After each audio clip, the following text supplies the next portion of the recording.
This recipe is for my fresh milled sourdough sandwich bread. I start by measuring out my hard white wheat berries, and I'm going to mill that in my Nutri-Mill Classic. While that's milling, I go ahead and measure everything directly into my mixer bowl.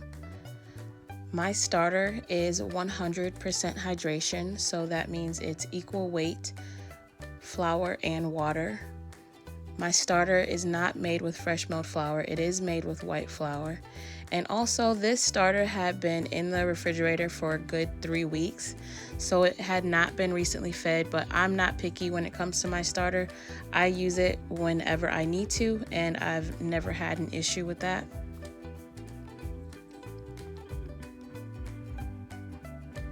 So I'm adding in everything except for the salt, so that will be added in later. So now I am mixing everything until it's well incorporated. This step is not to fully knead the knead the dough, but just to make sure everything is nicely incorporated.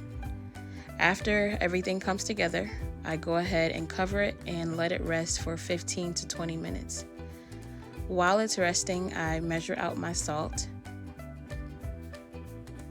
After 20 minutes, I go ahead and add the salt right on top of the dough, and I let it go ahead and knead for about 8 to 10 minutes until a nice smooth dough is formed.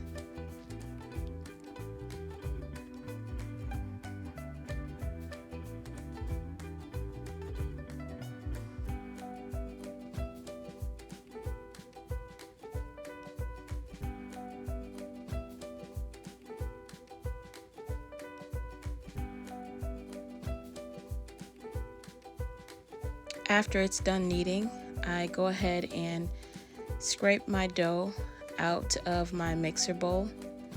I like to transfer my dough to a straighter edge clear container.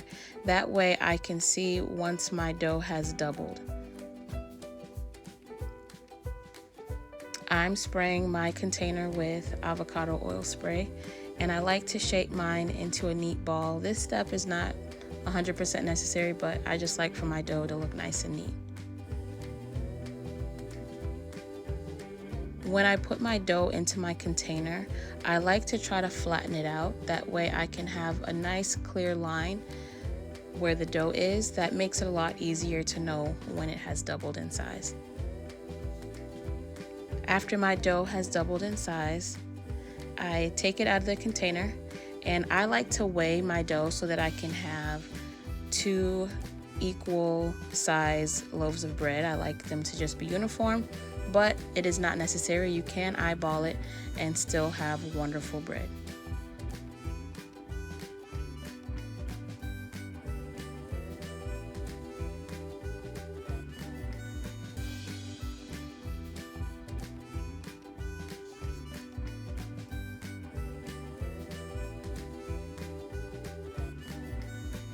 After I finish weighing my dough, I go ahead and shape it, and it's really important in this step to build a good amount of tension within your dough. That will help the dough to have better rise in the oven. So I'm going ahead and I'm shaping it into a nice tight log, and I lightly spray my USA Pullman pans. It's not required to spray it. They don't stick. They're non-stick pans, but I just do it out of habit. And now I'm just pressing it down into the pan. That helps to get out any air bubbles that might be inside the dough.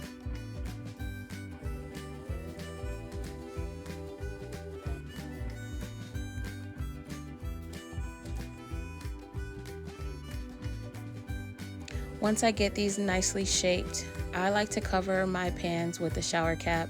It's easy, it's reusable, and it gives a nice seal so that your dough doesn't get dried out. But you could cover it with plastic wrap, with a moist towel would also work. You just don't want your dough to get dry on the top, because that will definitely inhibit it from rising in the oven. So this is my dough before it has risen, and this is the dough after. You can see it's just over the tops of the pans. So I baked my loaves in the oven on 350 for about 35 to 40 minutes. And this is the finished product. You can see how nice and soft the bread is. I'm going to go ahead and slice it to give you guys a nice crumb shot.